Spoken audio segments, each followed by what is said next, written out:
Welcome to the ATA podcast, where we talk to former elite athletes sharing their insights and wisdom derived from successfully transitioning into life beyond the game.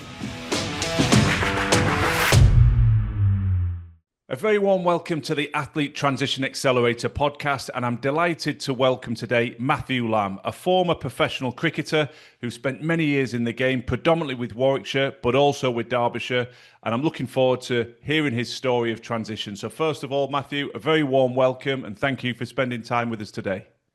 No problem. Thanks for having me on. I'm looking forward to getting going. Good man. Now, obviously, as you probably know from some of the previous episodes, this is all about transition, what comes after sport. But we always like just to set the scene and ask every guest, now that they've retired, to be able to cast their eye back for what were you over a decade of professional cricket and just pull out one or two memories that now, with the benefit of clarity and looking back over your career, really resonate. Things that bring a sense of pride to the fore for you. If you had to pull out one or two memories from your cricketing journey, what comes to mind on that question?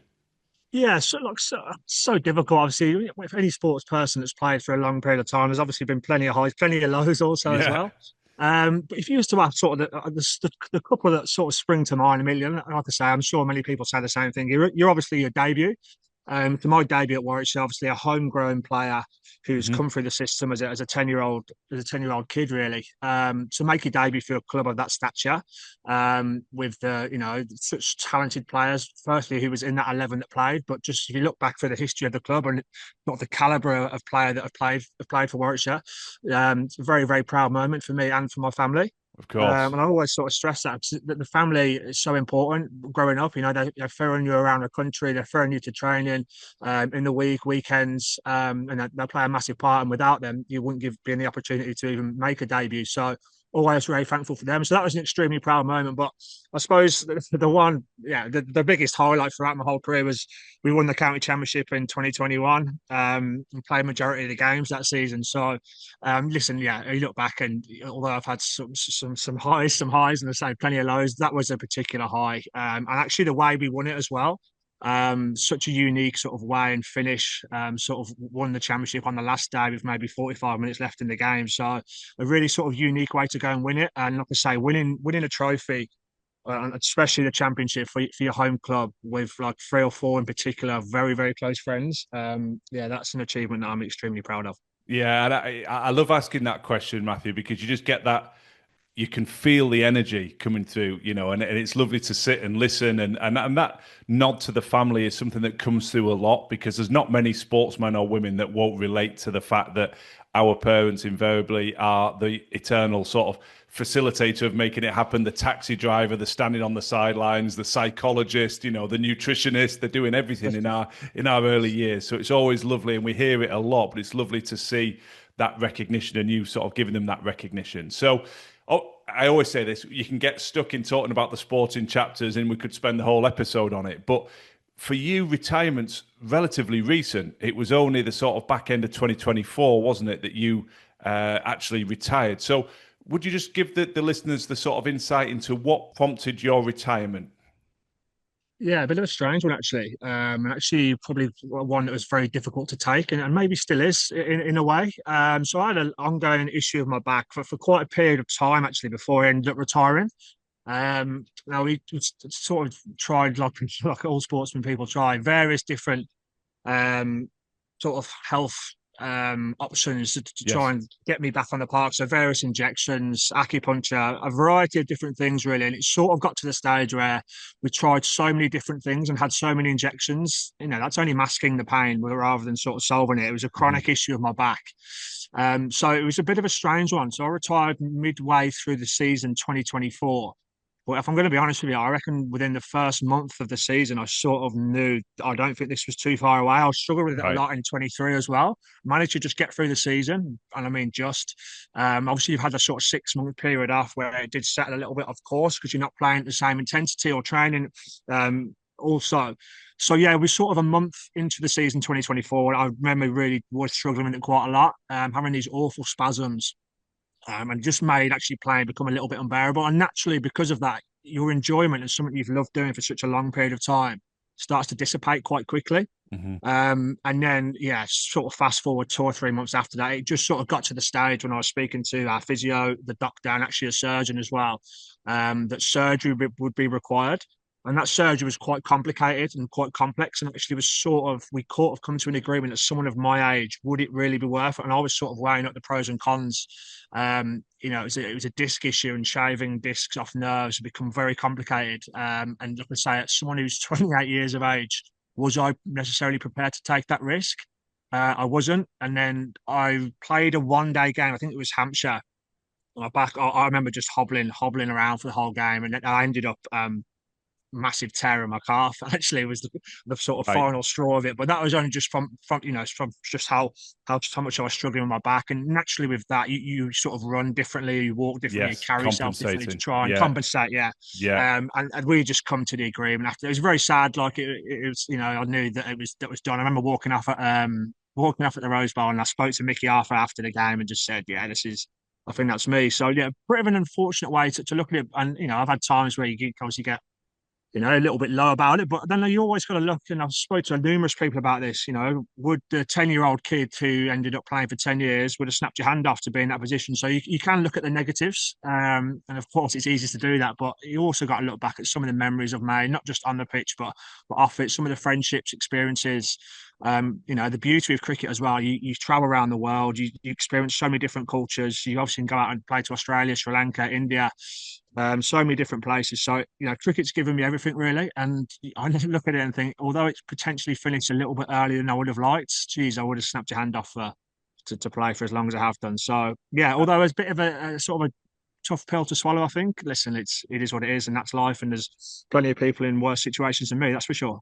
Well, I admire your candor, but and also the sort of the way you've turned it round. Because no surprises, Matthew. So many of the athletes we talk to, not just on the podcast, but in the hundreds of conversations we're having with athletes, injury is often the predominant reason for retirement. There are the handful, and it's where we'd all like to be, that play into their late 30s and have a very, very lengthy career, but invariably injury comes and raises its head. And that it's, I appreciate you saying how it's challenging, and there's some low points in there, because you weren't an old man. 28's young, although you'd played for a long time, you weren't old. So that adjustment is bound to hit people hard. And I think it's important that we just reflect on that, Matthew, because people who do step out, there's this illusion that, oh, well, everyone else has got it sorted out. Everybody else steps straight out of sports, straight into a job. They don't have any regret. They don't have any low points. And what am I doing wrong? So I think it's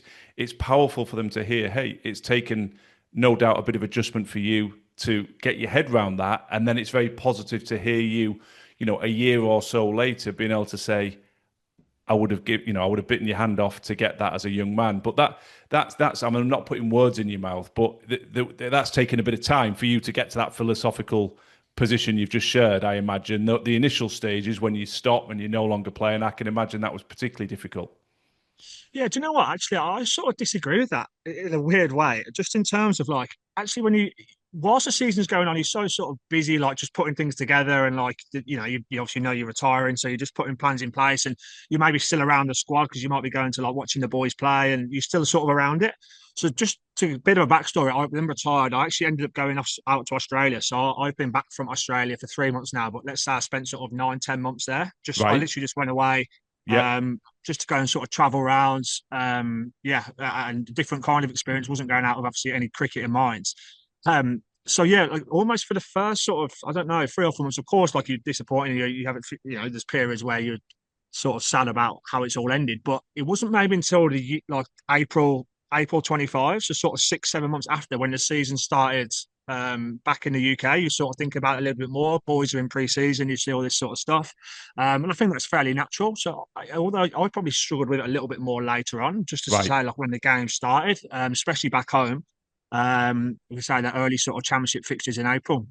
was when it just starts to hit home a little bit. Oh, this is obviously no longer you're no longer playing, not involved, but you're seeing the boys playing, checking the scorecards, etc. So yeah, it was a little bit later, I think, That makes potentially. sense. That's what there's the novelty, isn't it? Initially, you're no longer under Yeah, the pressures and the structures, and particularly if you're in a different country. And so that's a valid position on it, Matthew. So tell us a little bit about how your journey's evolved since that retirement. Then, obviously, there you've just alluded to something. You went out to Australia. Was that to work, or was that just more of a sort of decompression, travel, just experience life, and sort of talk us through what you've done and what that brings you to now, what you're actually currently involved with now.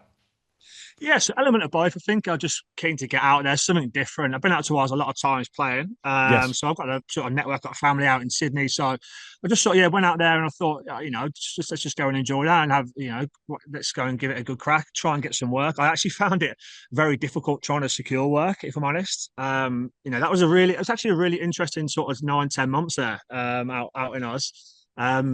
It's probably the best way to describe it. Like, really good learning experience. Actually, a lot tougher than I thought it was going to be. Right. Just in terms of like, work-wise in particular. You're a bit naive. Like, I go out to Wales, brilliant, lifestyle's amazing. Beautiful beaches and the weather's good. Easy to get work. And I was a bit naive, thinking that it'd all happen quite quickly. That definitely wasn't the case. Right. And then naturally, like it's so expensive out there. Without sort of work, you can get yourself into a bit of a rut. So I ended up doing a bit of work for my uncle. He's got he works in the catering business. He's got sort of food trucks. Right. So we did the catering for it's called Tour de Cure. A brilliant organisation that raises a lot of money for charity, cancer in particular. And I do like these sort of 3 or 4 days cycling tours. So it might be in Melbourne, in Sydney, or in Adelaide. And we do the catering for them. So something completely different to what I've ever done in my life. Like, it's a culture shock getting up at 3 a.m. in the morning to prepare, I don't know, 150 breakfast burritos, that's Yeah. for sure. But completely different. I absolutely loved it. I loved, like, just say something so different. And I'm a bit of a people person. So there's maybe 170, 160, 170 people you're catering for. So yeah, brilliant experience being around people, amazing organisation, and like brilliant to sort of give back to that. So I really, really enjoyed that. But apart from that, I really did sort of struggle to get a bit of work, and it would just become, although I had an unbelievable time, travel around most of Australia. Eventually I just got to the stage I was like, I don't really know what I was doing or where I was going with it. And I just sort of made a decision. Initially, I was going to come back and just sort of reassess where I was, what I was going Yeah. to do, what are my options, any options out there? Have I got any options here? Looked at some work in London, etc., etc. And that was a plan, really, just to sort of, come back and just have sort of a month to 6 weeks where I can just write, these are all my options, these are what I've got, and then you can make the decision from there. So it was definitely a sort of a very interesting sort of 10 months. Really glad that I did it. Again, it was highs and lows like they all are. But Yeah. and then in terms of how this came about, really, really sort of surreal situation. Um, just a family friend really who have set up a football agency, and now that agency's been going for sort of 3.5, 4 years, and they've done exceptionally well. Again, they sort of built it from scratch. So the lad and the owner who owns the business, he was a former footballer himself. So they set this business up 3.5, 4 years ago, because they had zero players at the time. And they've gone on to build now. They've got 135, 140 players across both men and female game. So they've done really well. We just had an initial conversation, and they sort of was quite interested to get into cricket. And obviously the agent side of cricket and representation. And I was brutally honest, when I had the initial conversation with them, I was a little bit unsure, because I said, listen, there's a lot more to it than meets the eye here. I've had an agent, obviously I've dealt with agents, but as a player, it's a completely different side of the field to where I am now. And I said, I need to find out a lot more information about how this all works. If there's a market, what the legalities are, how contracts work, all these sort of things that you're just sort of a bit naive to as a player. So I'm going to be honest. When I first had, like I say, I had that, I was a little bit on and ahhing. And to be fair, the company's brilliant. They've been amazing with me, really, really have been. And they was quite keen for me to sort of just get involved full time, like shadow the agents, shadow the boys that are involved with the business, to get an understanding. I know it's football, but like just how that works. And again, it's fairly similar. I know it's a different game, and slightly different in ways, but on the whole, it's still sport and it's still representation. So they was very keen for me to come involved on a full time basis, like I say, to sort of shadow and get an understanding of how they do it and what works well for them. And then we had a real stroke of luck, really. We wasn't due to take our exam, which gives you an accreditation and a license to be able to speak to and sign players, and then speak to directors. Wasn't due to take that actually until like I think the 13th of January, Hmm. and then in November, early November, we got a call saying there was a couple of dropouts for the exam in November, so we managed to jump on that. We managed to pass our exam, both me and the owner. And then since then, we've been in a position where we can go out, speak to players, and obviously, I've tapped into to contacts that I know, people that I play Yes. with. That's an obvious starting point, isn't it? And to be honest, it's been an unbelievable experience for the last sort of 2 or 3 months. Just as I say, I've really been a complete novice. The learning that I've been able to take from that has been incredible. And like I say, the business has been amazing with me. I must stress that, like they really, really have been. And And what's the you name of know, the business, Matthew? Just for so the business, yeah, it's called Complete Sports Group. Complete there we Sports go. Group. So yeah, but been really really good. And like I say, we've actually cut off. We've started really well. Actually, I'm really pleased with how it started, and it's been great like experience in terms of pitching to different players and just getting an understanding of like when you speak to maybe a younger player, how different that is to like you chatting to someone who's a little bit more senior, the ins and outs, speaking to so many directors of cricket around the country, and then how it all works in the franchise world. Now it's quite complicated because there's so many tournaments and there's so many different people you've got to get in touch with. But yeah, it's been really, really good. Like I say, we're just sort of building, but we're building at a nice pace, and I'm really sort of pleased with how it's gone the last 3 months. Good man. No, it's a great story, and I think there's so much in there to unpack. I suppose just going back a step, when you were coming to the end of your cricketing career, and you had these back problems and what have you, Matthew. Did you have a line of sight at that stage what you wanted to do? I'm not in any way putting words in your mouth here, but would you say that you were prepared in any way, or was it a case of look, this has happened, and I'm just going to see what the future holds? So just curious as to see whether you had much in mind as to what the next chapter would look like as the point when that retirement was coming up, because some people do and some people don't, and I think it's always interesting to get your perspective on that. Yeah, I'll be honest, I had absolutely no idea. And I say this all the time now. And when you're a kid, you just don't listen, do you? Obviously the PCA, the Professional Cricketers Association, unbelievable. What an unbelievable and amazing organisation. And obviously they would come in quite frequently when we were younger in the winter. As a cricketer, you get so much free time in the winter. Like I look back and think, why have I not gone and done like go and got like I don't know, you go and did an open university course, some kind of course, something that I could have done because when I've left, I've obviously got like A levels from school, but didn't go to university, went straight into cricket. Yeah. So you leave the game again, not expecting to potentially leave it at 28, but you've left the game and you've got nothing behind you really of any substance, done some work experience. So I know again, like I'd be when I was a kid in that age, you just think, oh nah, don't even think about it, do you? But um just how important that is actually to really to say you got so much free time in the winter.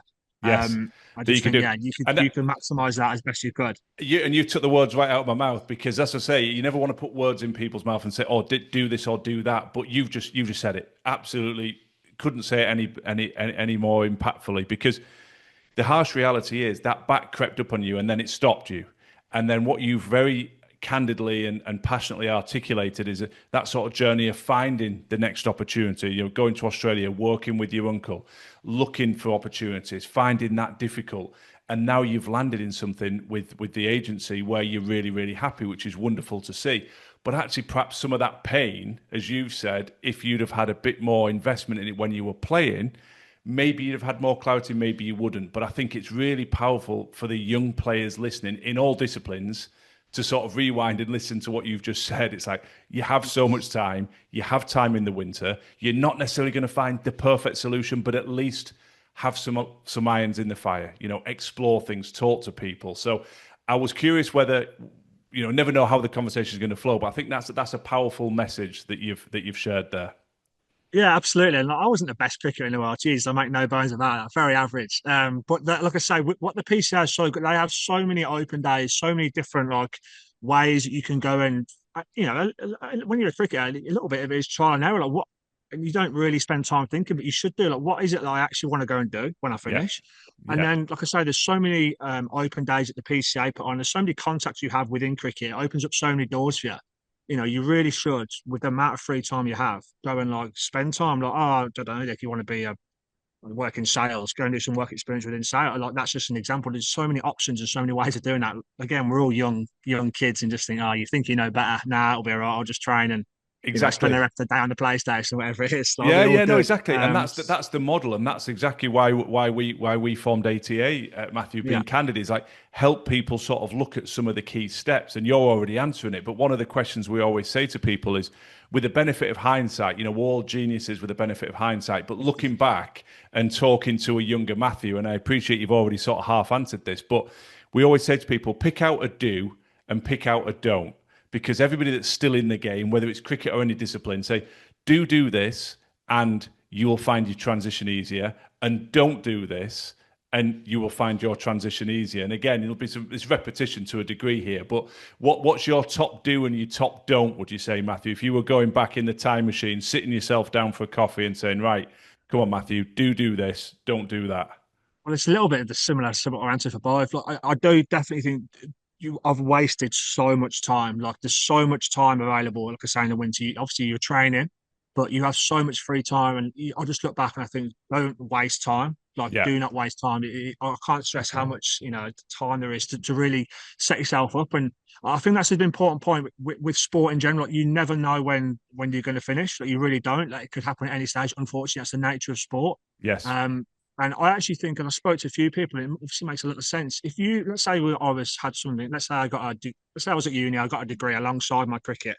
It's only going to make your cricket better, only because for a fact that you're not just relying on cricket to provide an income for you for for the rest of your, not the rest of your life, but the rest of your Yeah, yeah. career. Almost, it's almost like, listen, but I'll try my best at cricket. I want to try and be as successful as I can.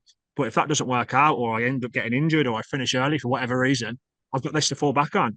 And obviously, it's probably quite, if you have that, when you're working and go back into the sort of normal employment, I'll call it. Yeah. In terms of your salary, there won't be as big a drop because you actually have some qualifications behind you, and then it just allows you to sort of kick on slightly easier than if you have nothing behind you. So I Yeah, think no, that's well quite an said. important point. Yeah, very much so. And again, for anybody that's listening, that's listened to all of our back catalogue, they'll see the themes. We see the themes all the time. That was a major driver for having this podcast, to really spotlight these core themes. And you've come up with a great one there. Don't waste time. Having something to fall back on. I'm really pleased you mentioned that point there, that it will help your sport. In your case, cricket. It takes some of the pressure off, because I don't, again, want to presume that I know what you went through, but when injuries start to niggle, and you're the classic example where you had a previous season, it didn't just bang, one injury and that's it. It's an ongoing niggle. Knowing that this might be the end, but knowing that you've got something already developing on the sidelines that you can step into, is a very different place for your mind to, oh no, the body's starting to break down. I'm feeling these niggles. I'm not sure how much more I can do this, how much longer I can do this, but I haven't got anything else to fall back on. And we've talked to a lot of ex-professionals who talk about that final year or so being really difficult, because they knew the body was breaking down, but the mindset was the major problem, because like, oh, I've realized I've wasted time. I haven't done enough. I'm not prepared. I have to keep playing. Did you experience a little bit of that pressure as you could feel your back starting to cause the problems? Yeah, it was an interesting one. So that I look at that after that 23 season I talked about, when they sort of started to really notice the back. That Yes. winter, I actually ended up doing 3 month work placement, like a work experience placement throughout the winter. Right. Now, whether I've consciously or subconsciously thought about this is me done, and I need to try and get some. Like, I'll just try and do some experience. I was very fortunate. I worked with a friend of mine who was just within his sales team, really. So I thought that was an area that I was looking to go into. Like I say, whether that was a conscious or subconscious decision to try that sort of 3 month work placement out, who knows? But yeah, I think yeah, just insane. Like, just having just, I don't know. You just look back and you just think this. I would have done so many different things off the field. That is part of the journey. Of And course. like I say, you can only just talk about that's part of what's happened. Just that. I just think there's so much time that you can just waste, and there's so much better ways of fulfilling time. But you're just you're a naive kid, aren't you? You're a real naive kid, and you don't pay too much attention. So I was certainly listen. There's plenty of people out there. There's plenty of players that I played with who are very good at maximising their time, whether that be coaching badges, whether that be actually a few lads who had degrees or open unis. Yes. But actually people doing work experience now. And I'm still quite close with many cricketers, really. And actually a lot of them now I can see doing, started to go into work experience. Obviously lads who are sort of my age, coming 30, although they've probably Yeah. still got 5 or 6 years left. They're just always thinking now, and they're starting to think about what's next, which I Yes. think is good.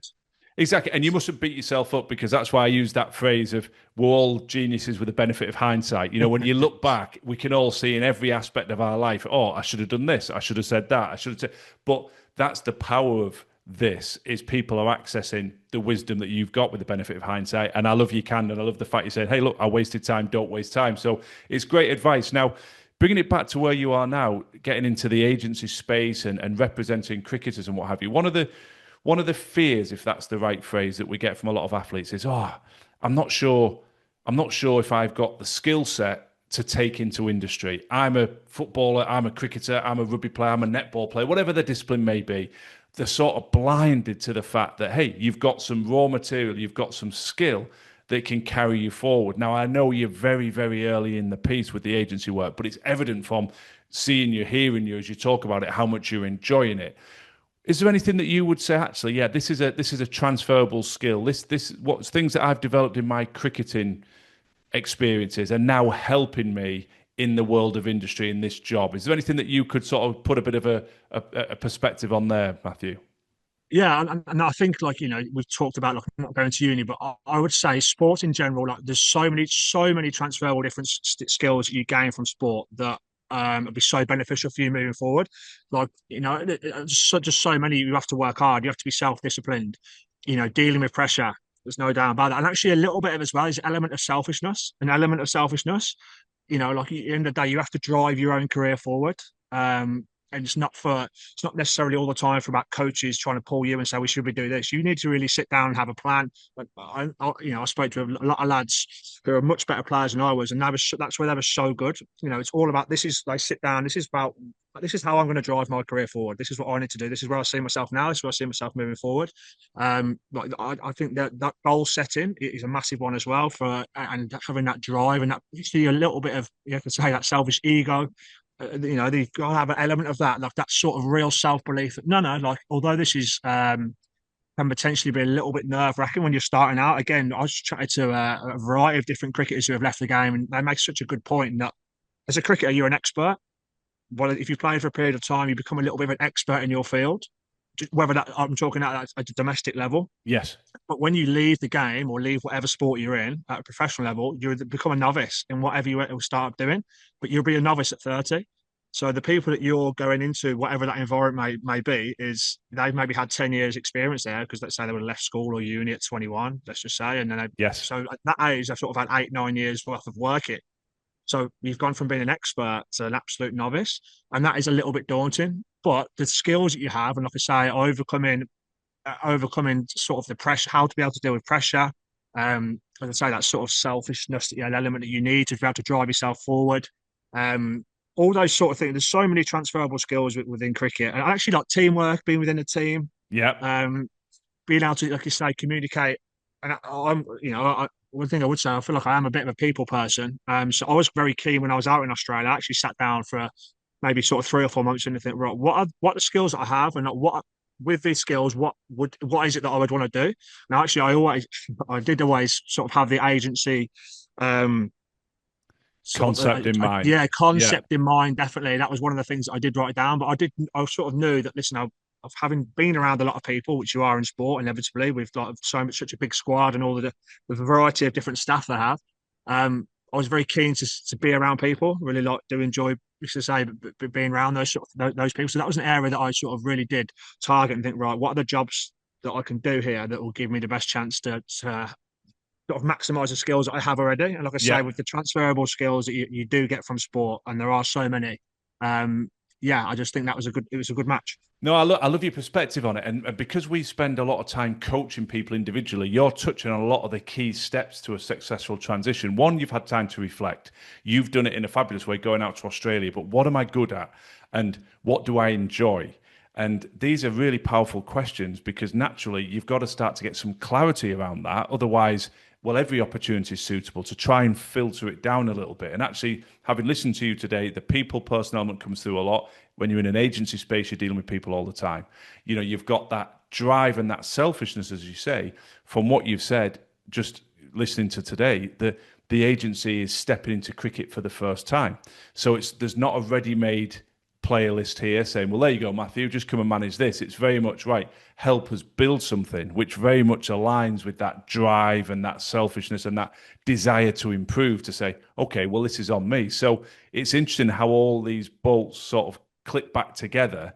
And it sounds like you're in exactly the right place. But again, it's just nice to hear you talk with such passion, because there is a real block with a lot of existing athletes. I'm not sure how I will perform. And you've touched on teamwork, you've touched on drive, you've touched on the ability to deal with pressure.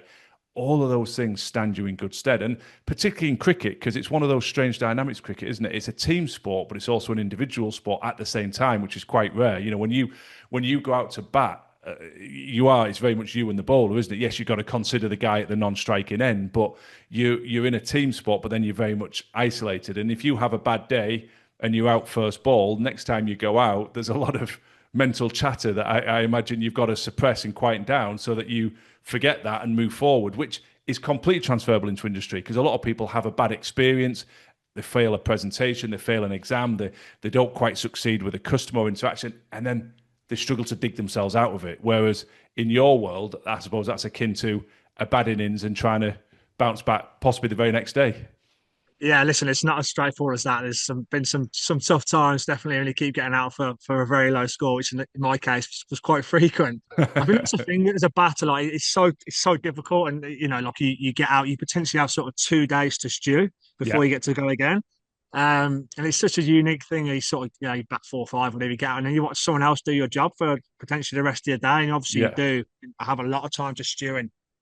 Cricket's everyone always said it's a mental game, and the best around are be able to are best at dealing with those sort of mental pressures and that timing of, form and confidence. And again, it's like the same in every other sport, definitely within reason. But cricket is obviously like you say, if I get naught, it's very clear for everyone to see that I've got naught. Whereas, let's say I've played football and I had a bad game, but the team won 4-0. It sort of gets washed exactly. over quite quickly. So a bit unique cricket, definitely unique in that sense, especially as a batter.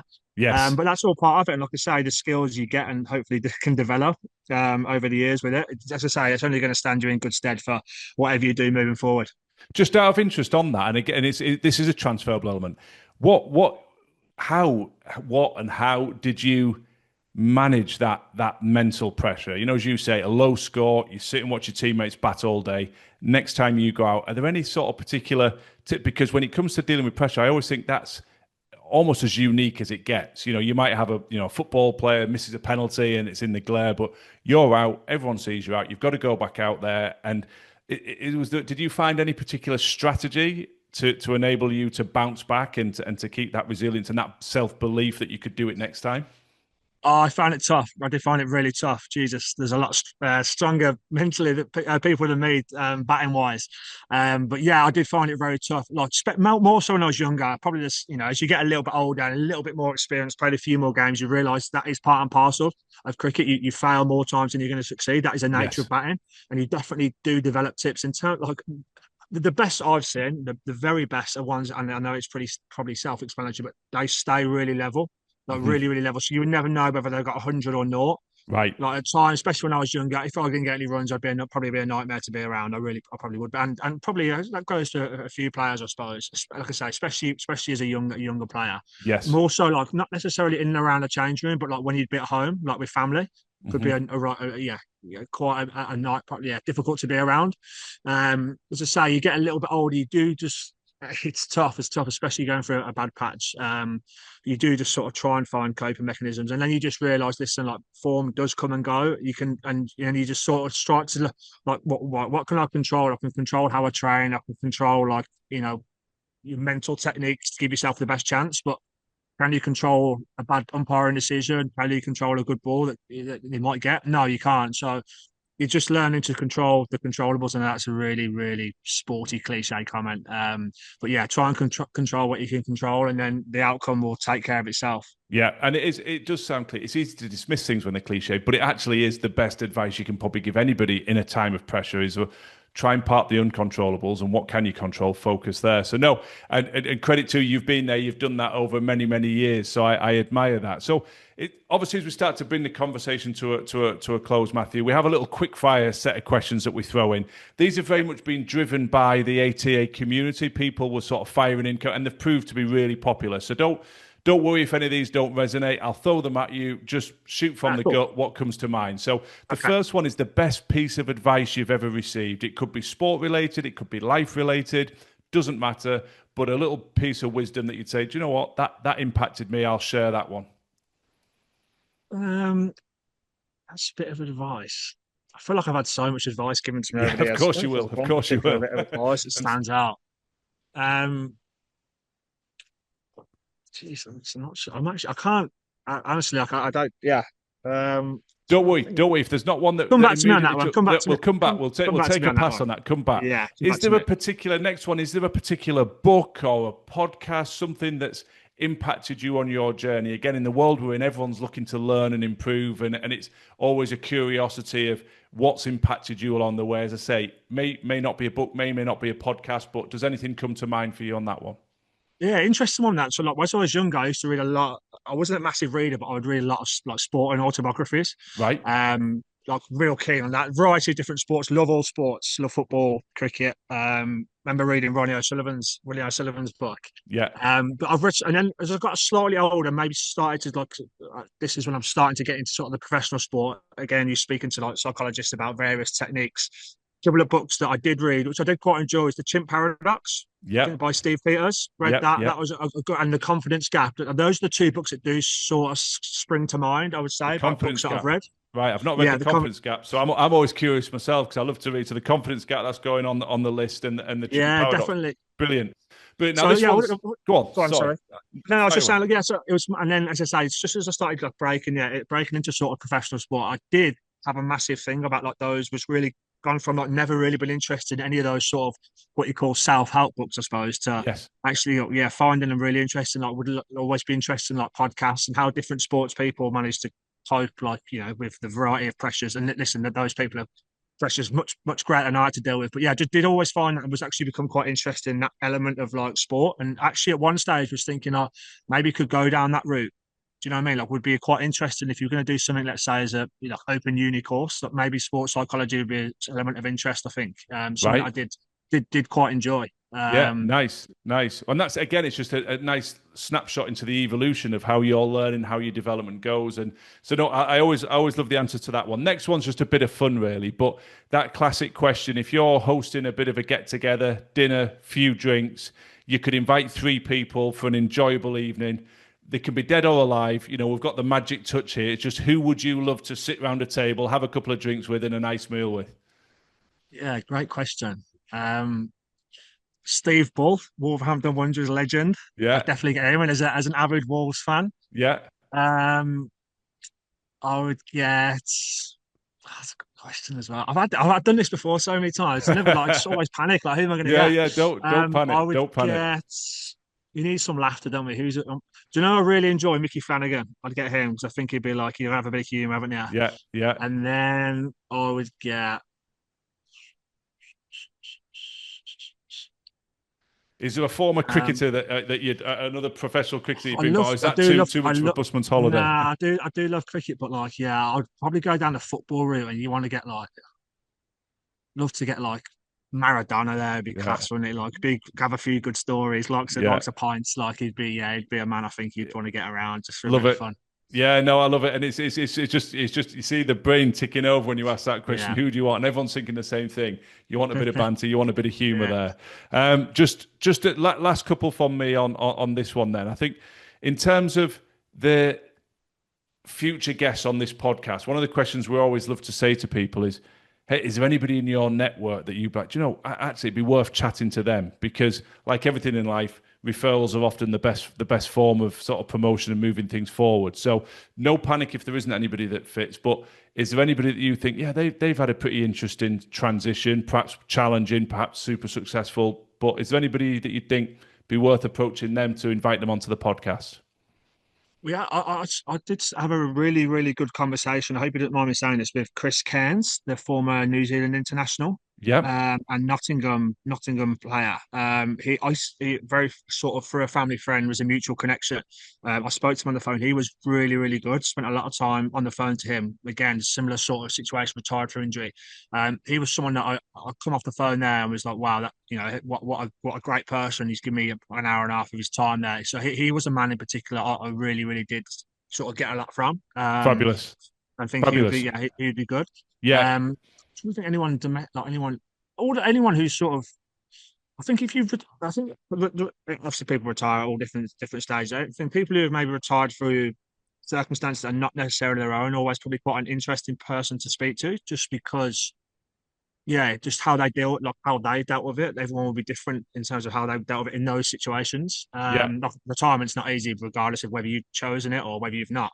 Um, but yeah, I think any of those people in those situations, I think yeah, probably are sort of more, not more, but like yeah, it's always interesting to speak to for that reason, just because they would how they've dealt with it, and they'd obviously had my situation and the way that I dealt with it would be different to those. So I always think those people would be yeah, or probably yeah, worth chatting to. Definitely, as you have done with us today, which has been fabulous, because as you very candidly alluded to, injury crept up on you. It's not something you wanted. You've made the best of it, and it sounds like you've laid the foundations now for a really successful chapter. So, I think final thing for me is a massive thank you, Matthew. Obviously, loved your cap, as I've said repeatedly.